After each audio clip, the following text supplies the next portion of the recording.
tayo at pag-usapan naman natin. Harry Roque, magandang-ganda ka na ha? Baka mamaya sa susunod ikaw na. Kaya nagbabago na rin yung timpla ng boses mo. Sa susunod, kumanta ka na ng todo-todo. Offer kita kay Boss Nino. Ewan ko lang kung papayag siya. Boss Nino, papayag ka ba kay Roque? Yun lang mga kabab. Joke lang yun ha, Boss Nino ha. Salamat sa pagdalaw mo dito. Anyway mga kababayan, ito, matindi to. Mga ka-JP Natics. Matapos po maglahad, magsiyasat at mapaamin itong si Sara Diskaya, mga kababayan, doon po sa hearing ng Senado, ay binabawi na po nito mga kababayan ang kanyang mga sinabi na ang kanyang kumpanya daw po ay naglalaban-laban sa isang bidding na kahit sino ang manalo, siya pa rin po ang makikinabang nito at siya sigurado ang panalo. Maging ang kanyang mga sagot mga kababayan na ang kanya pong pagyaman ay nagsimula po noong 2016 ay binabawi na nito mga kababayan sa pamamagitan po ng kanyang abogado. Dahil yung pag-amin daw ni Diskaya sa Senado, mga kababayan, ay dahilan lamang ng kanyang pagkalito. Ayop na yan. Grabe, pakinggan nyo. Biglang kumambyo ang kampo ni Sara Diskaya matapos niyang aminin sa Senado na may pagkakataong naglalaban-laban sa isang bidding ang siyam niyang kumpanya. Paliwanag ng kontratista, nawala lang daw siya sa focus. May Agenda Weekend Report si Hannah T. Mix up si Ma'am. Nalito na rin siya dahil sa pagod, stress, puyat. First time niyang offer ng gano'n. Alam mo naman si Ma'am, hindi naman siya sanay sa ganyan. Nalito lang daw si Sara Diskaya sa naging biglaang pag-amin nito na naglalaban-laban ng mga kumpanya niya sa isang bidding. Ayon yan sa kanyang legal counsel. Ginisa kasi siya ni Senate President Pro Tempore Jinggoy Estrada sa nakaraang Senate Blue Ribbon Committee hearing habang iniimbestigahan ng mga anomalya sa flood control projects. Doon, umamin siyang 9 construction firms ang kontrolado ng kanyang pamilya. Nasa 31 billion pesos umano ang nalikom na halaga ng flood control projects ng mga korporasyon na yon, ayon sa PCIJ. Oy, nalito lang daw mga papayag ba kayo nun? Nalito lang siya. O hindi naman siguro bobo yan si Sara Diskaya, no? Mga kababayan, unang-una may pinag-aralan yan, nakatapos yan. Pamangkin pa yan ng mga Eusebio. Dahil kung ito ay walang pinag-aralan, mga kababayan, kaya niya ba, makakamit ba nila yung ganyang bilyon-bilyon? Diba? Imposible naman under oath sasabihin, ay nalito lang talaga yan.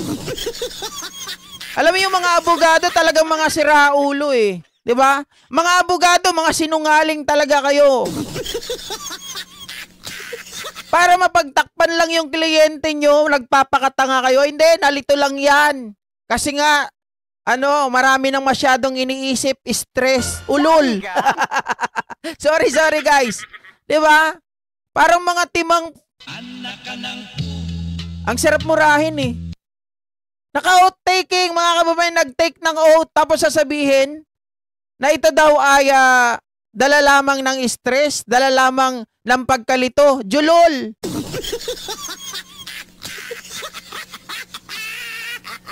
Nakalimutan ko tuloy yung iba. Ay, sorry. Kalimutan ko yung ibang sinabi. Teka lang guys ulitin ko lang. Jumpacto to mga to eh. Biglang kumambyo ang kampo ni Sara Diskaya matapos niyang aminin sa Senado na may pagkakataong naglalaban-laban sa isang bidding ang siyam niyang kumpanya. Ito pa, isa pa, bago natin ituloy. Natandaan nga niya yung kanyang mga sasakyan, yung Cadillac, yung Rolls-Royce, di ba? At kung ano-ano pang mga sasakyan. Imposible naman mga kababayan na liwaliwanag naman ng tanong ni Jinggoy Estrada. Sabi pa nga ni Marcoleta nun, pang-5 beses yan, pang-5 beses, Pang-5 beses na yan. 'Di ba? Oh. Paliwanag ng kontratista na wala lang daw siya sa focus. May Agenda Weekend Report si Hannah T. Ayop na abogado. Mix up si ma'am nalito na rin siya dahil sa pagod, stress, puyat. First time niyang offer ng gano'n. Alam mo naman si ma'am, hindi naman siya sanay sa ganyan. Nalito lang daw si Sara Diskaya sa naging biglaang pag-amin nito na naglalaban-laban ng mga kumpanya niya sa isang bidding. Ayon yan sa kanyang legal counsel. Ginisa kasi siya ni Senate President Pro Tempore Jinggoy Estrada sa nakaraang Senate Blue Ribbon Committee hearing habang iniimbestigahan ng mga anomalya sa flood control projects.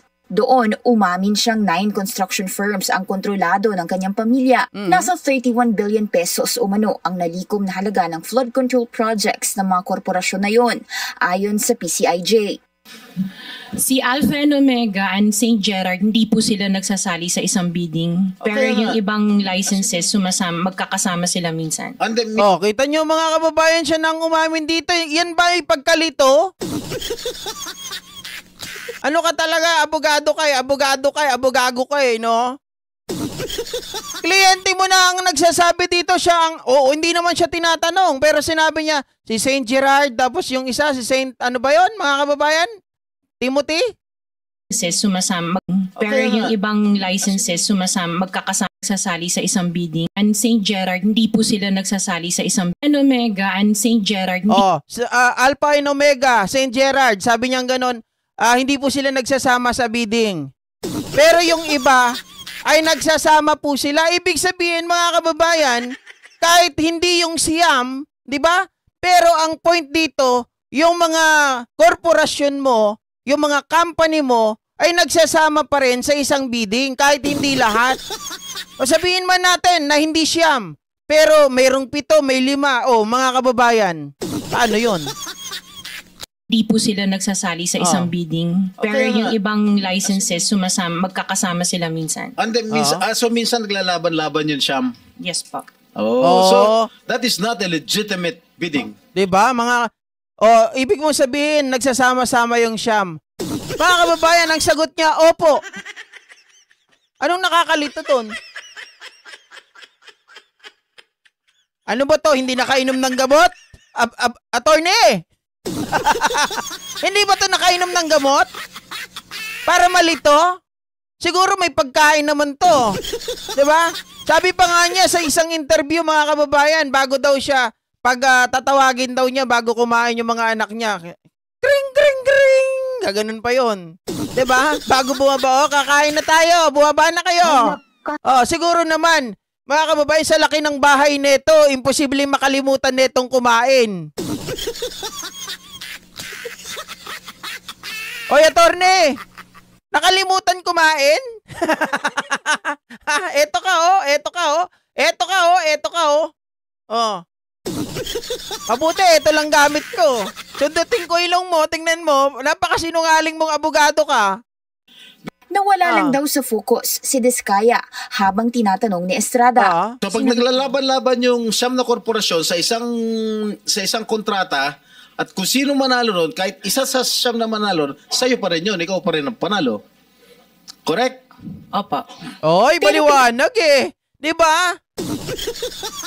Pag sabi niya kasi, pero yung siyam nagsasama-sama, opo. Pag nagsama-sama yung siyam na yon sa isang bidding, ikaw pa rin ang panalo kahit sino manalo doon. Sabi niya, opo. Diba? Opo. Sa makatuwid mga kababayan, illegitimate yung bidding na yon. Tawag doon, bidding-biddingan. Diba? Nagbidding pa kayo kung pare-parehas lang din pala kayo, isa lang ang mananalo. Simpleng-simple naman yan. Pag sa'yo lahat yan, syempre mag-uusap-usap kayo. Ganito gawin natin ha. Ako, sa unang bid, mag-bid ako to 20 million. Yung isa, magbibid. Hindi, sorry, mali pala. 500 million. Hindi, wag. Masyado mababa yung GP. Billion ang usapan dito. 10 billion. Magbibid yung isa. 10 billion ako. Tapos, ikaw ha, sunod ng 10 billion, magbid ka ng ng 9 billion. Sige, magbid ako. 9 billion. Tapos yung isa naman, 7 billion. Hanggang sa bumaba, mga kababayan. Pero ikaw, ang ibibid mo sa huli, hanggang 5 billion ka lang ha. Tapos wala nang bababa pa doon.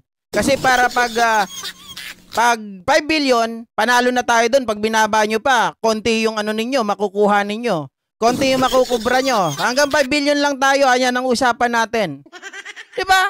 Mga kababayan, ganun naman talagang usapan. Siyam yan eh, sa'yo lahat yan eh.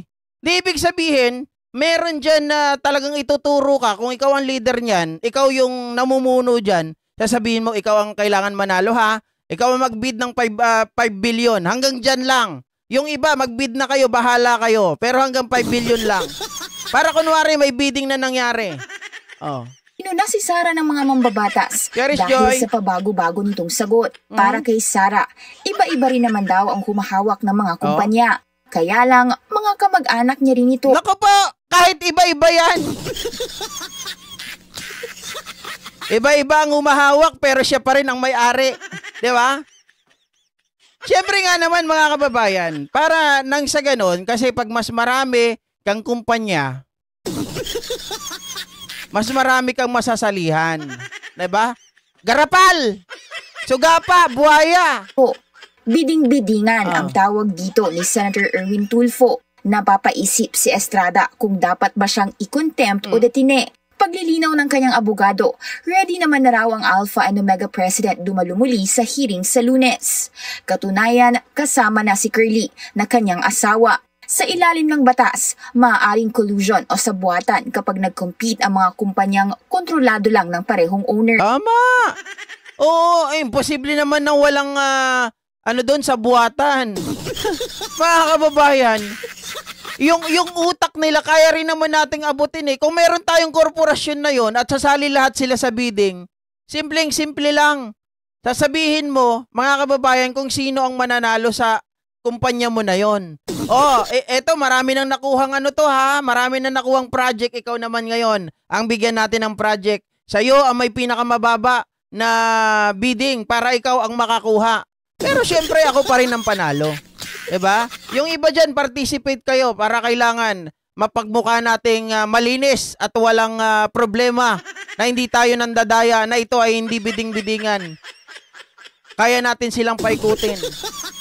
Kaya nga sabi ko mga kababayan di pinagmamalaki ng mga DDS. Sabi ng mga DDS, mga ka-GPnatics, ay tawag dito, sabi nilang ganon, na-blacklist na yung St. Gerard nung panahon ni Digong Duterte. Teka. Oo, na-blacklist, pinagmamalaki nyo. Pero paano yung ibang mga korporasyon na mamayagpag? Anong yun? For the show lang yun. Sasabihin, nahuli namin sila. Papangit ng mga proyekto, substandard, kaya pina-blacklist namin. Ang totoo, pina-blacklist ba? O pina-blacklist lang yung isang pangalan, pero yung iba pinayagan. Diba, mga kababayan? Maliwanag na maliwanag, huwag nyo kami tinatarantado dito. Hindi porket kayo ay mga abogado. Talaga, Lolo! Dapat dalawin mo itong mga to Ikaw nagsabi sa akin, di ba? Sabi mo, ang dakilang sinungaling sa mundo, apo, ay alam mo ba kung sino? Sabi ko, sino po, Lo? Sino po? Apo, yung mga sinungaling dito sa mundo ay yung mga abogado. Hindi mo ba alam yun? Bakit po, Lo? Bakit po? Kasi sila yung magsisinungaling para lang manalo at para tumagal ang kaso. Diba? Sabi ng lolo ko yun pinakadakilang sinungaling daw ang mga abogado sa mundo. Ang mali, ginagawa nilang tama. Ang tama, nagagawa nilang mali. At matindi doon, mga kababayan, kapag kahit na mali yung kanilang kliyente, hahanap ng paraan para ito po ay mailigtas. Diba? Nakita naman natin, ang karaniwan nilang ginagamit technicality. Tama, Ma'am Janet. Ay, Ma'am Nanette. Front lang yung pina-blacklist pero marami pa na iba na kumikita. Isang owner syempre, siya pa rin ang kumikita. Di ba, Mama Ros? Kala nila hindi natin alam yan, ha? Oh. Mga hunghang. Hindi kami pinanganak kahapon. Tumanda na kami dito sa mundo. Mahirap pa rin kami. Kayo, isang step lang ninyo, makukuha nyo yung gusto nyo. Michael Aluwag, totoo yan, GP, related ako dyan. Relate ako dyan. Utak ng insertion sa budget si Romualdez at Saldico ang pumirma si BBM. Alam mo lang ga, hindi lang sila ang naglalagay ng insertion. 'Di ba? Huwag tayong maging selective. Marami diyan sa mga senador, utak din ng insertion. Oh. Ang madaling sabi diyan, may mga sabuatan ang mga 'yan. Oh. Kailan kaya imbestigahan si Pulong Duterte sa flood control? Hintayin namin 'yon ka GP. Ako rin, naantay ko rin 'yun eh. 'Di ba?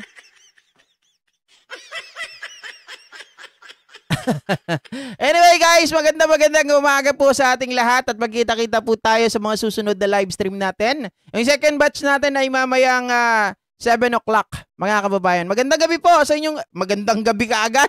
Magandang gabi mamaya, di ba? Ngayon ay magandang umaga pa lang. Magsikain na po tayo at magpahinga, mga kababayan. Enjoy your weekend. Bye! Ano doon? Hala, parang sinabi mo na rin na sinungaling Sino po nagsabi? Wala akong sinabing ganyan, wawalicious ha. Baka mayari tayo dyan. Wala akong sinasabing ganyan. Hindi ako yan, Ma'am Yuki Sawaki. Bye!